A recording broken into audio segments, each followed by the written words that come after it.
But I'm just here to tell you, as someone that has Dolby Atmos system, that this is literally the best surround sound I've ever heard.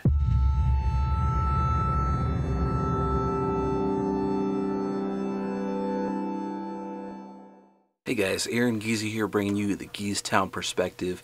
I'm a singer-songwriter producer from Minneapolis, Minnesota, and this is where I share my perspective. Today I'm going to be talking to you about Tempest 3D audio and why I think this is an absolute game changer. I'm going to give you a quick background on me and why you should even listen to me about this. I'm going to go through some of the technical aspects and put it into terms that anyone can understand, and I'm also going to go through why we may not see this come to fruition the way that we'd like to. Also, I'll give you some real examples that you can hear on your own headphones. So if you got headphones, get those ready, get those out. So a quick background on me. I mentioned I'm a singer-songwriter producer from Minneapolis, Minnesota. I've had a recording studio for more than a decade, and specifically with surround sound. That's been something that I've always had an interest in. In my first experience with surround sound, there's an album by a band that I like called The Flaming Lips that came on 4 different CDs, and the idea was that you'd get all your friends together in your cars, you'd all hit play at the same time, and you get this amazing surround effect. And I had friends that got kind of annoyed with me because every time we got together I'd be like, come on guys, let's do the 4 CD thing. Eventually I ended up with a home theater system. Somewhat recently I managed to put together a Dolby Atmos system with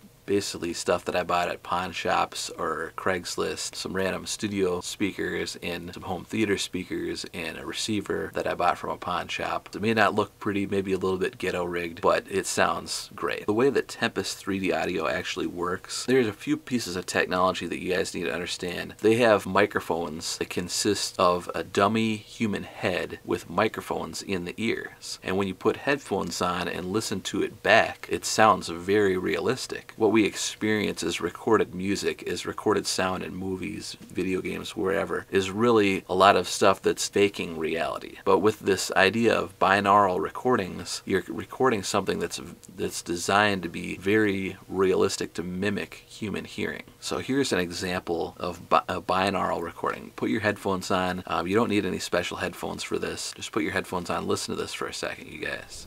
I am Dr. Chesky. From the microphone in a large cathedral in New York City.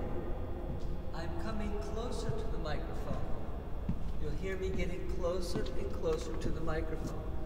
And with binaural technology, I can come right up and I can whisper in your ear like this. Only binaural technology can do this.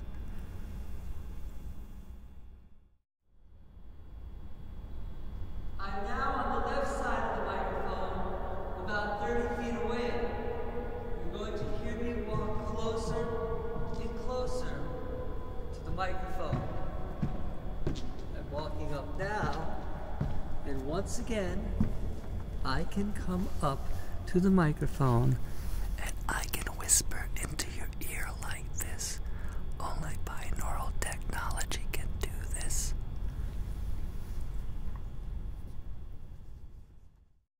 So this is what's possible with a dummy head with microphones in it. Now let me tell you about another piece of technology that's nothing new, that's been around for a long time. It's called convolution. Okay, we have convolution reverbs that are very common, where you can create an impulse response, meaning you play all different frequencies through a speaker in a room, you record that onto some microphones, and the result is a reverb that sounds exactly like that setup, like a sound being played through that speakers and captured through those microphones. Now they've taken that same technology, they've used that to replicate guitar amplifiers, but mostly it's used to replicate reverbs of real world spaces. Convolution reverbs are designed to sound very realistic, like real rooms, and they're actually already used in video games, used in movies. Say there's a scene in a movie and they forgot to get a piece of dialogue, they forgot to get a certain sound effect, whatever it was, they're able to take that impulse response to that room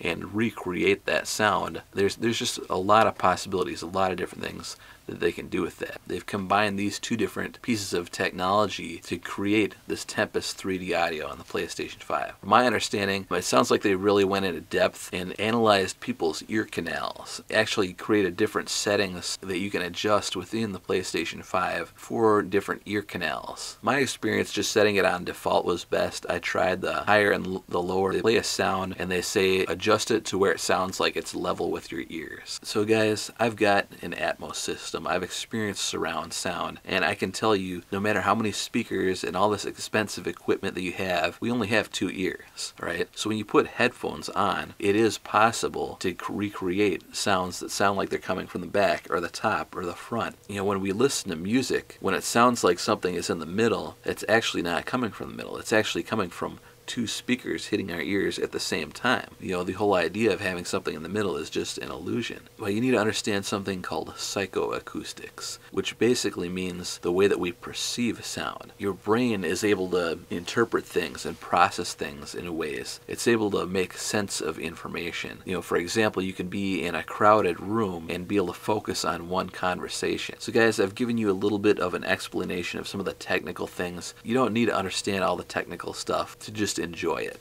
So guys, I want to talk a little bit about some of the reasons why this may not come to fruition. The first thing is guys, we've been lied to for a long time. We've heard terms like 3D audio, virtual surround sound.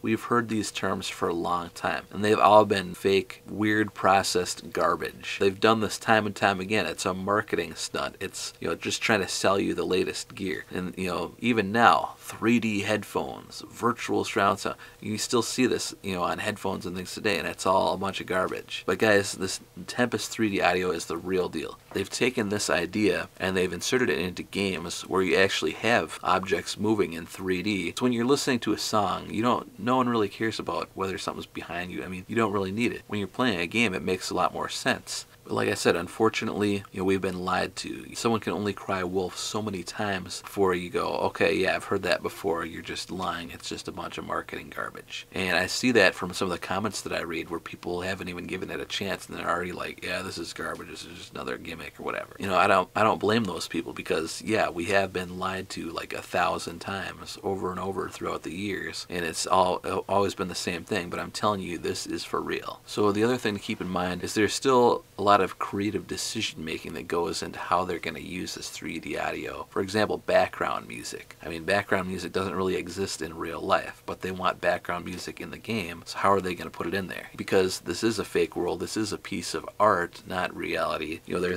there are things where it makes more sense to do things not the realistic way, but the way that makes things more practically useful, I guess you could say. I don't really know what'll happen, whether people are going to accept this, whether people are going to like this or not, whether people are even going to give it a chance. You know, not all games necessarily support this, and if you don't have your settings set, then you won't experience it right either. But I think it is becoming more of a common thing. I don't think this is the first time we've seen this either. I think in virtual reality, it's used a lot. They've just taken it to another level, and they've put it in regular games, not just virtual reality. Between the audiophile snobs that have all their expensive equipment that will be mad that there's something that can just use headphones to give you surround sound, there's a lot of people that are selling really expensive equipment that want to sell you their expensive equipment that don't want you to have some inexpensive headphones that you can have surround sound on. But I'm just here to tell you, as someone that has Dolby Atmos system, that this is literally the best surround sound I've ever heard. Okay guys, I want to share a few examples of this with you, so I'm going to shut up here a little bit and just let you listen to this so you can experience it yourself.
trust me on a mission like this again? Nice work with the helicopter, kid! Real heroic stuff! Hey guys, how about we call a timeout? Talk this through? Please? No? All right then. Fight back! What's going on there? How's it looking out there? Almost contained. Nearly almost contained.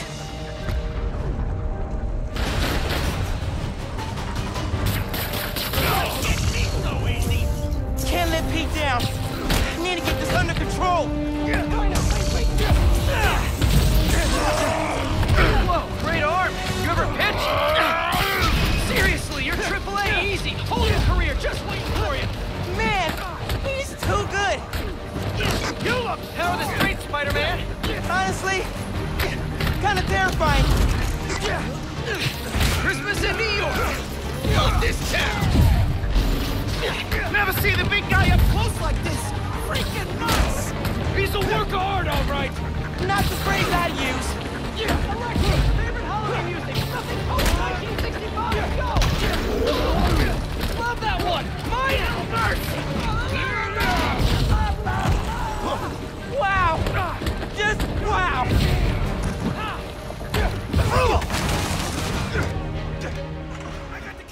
A lot of this is going to be up to the people developing these games and how they want to use this technology. Not every game is going to be the same. You know, I played Bugsnax. Okay, Bugsnax uses this technology, but the game itself just doesn't really have, you know, you're not in like this city with all this stuff going on. It's more of like this cartoony, if you aren't facing someone, you can hear them talking, you know, coming from behind you or coming from wherever. If you look down, it'll sound like they're coming from above you. The technology does work in that game. There just isn't a lot of sound effects. Contrasted with Spider-Man, you're walking through New York City and you've got cars and you've got airplanes overhead and you've got all these different things happening. It's just a totally different experience. Some things are simply going to sound more surround soundy, if that's a word, than others. Another piece of technology I wanted to mention real quick that I've seen is where you have a wrist strap that has haptic feedback on it, and that's basically connected to your sound system and sort of takes the place of the subwoofer. And these are, you know, marketed for people that live in apartments that can't have subwoofers, you know, people that just want to listen on headphones and not wake everyone up. But while you're playing these games, the new HD rumble in the PlayStation 5's DualSense controller complements the new Tempest audio really well in that same way. And that's something that's a little bit hard to explain in a video. You can't really experience it unless you actually have the controller in your hand to feel that happening. With the PlayStation 5, all these things are working together to give you a really immersive experience that's pretty incredible. Now, as far as the PlayStation's 3D Pulse headphones that everyone's talking about, I think a lot of people think that you need those in order to experience the 3D audio, but you don't really need them. You can use any headphones you want. It'll still work the same. You know, I'd say just use whatever headphones you like the best, honestly. I did pick up a pair of them myself because for me, I just didn't want to use my studio headphones with my PlayStation. I wanted to keep my studio headphones in the studio. They're pretty good headphones, honestly. In the studio, you want your sound to be flat so that it translates across different speakers. I mean, there's different technical reasons that you want things to sound a certain way in the studio. But as a consumer, you just want things to sound good. You just want them to make you happy. And whether it's going to translate onto anything else doesn't really matter. You just want to feel good when you're listening to it. So there's a different purpose for consumer headphones versus studio headphones. It doesn't necessarily have to do with, you know, higher sound quality or anything like that. It just has to do with what you're trying to get out of those headphones, what purpose you're using them for. If you just want to enjoy what you're listening to, or if you need something that's going to be technically accurate. I would say that I do enjoy the Pulse 3D audio headphones, but I don't think you necessarily need them. If you don't want to spend the money, you can't find them because they're hard to find, just use whatever headphones that you have, plug them right into your controller, or if you got like a wireless deal that uses USB on the PlayStation, if that works,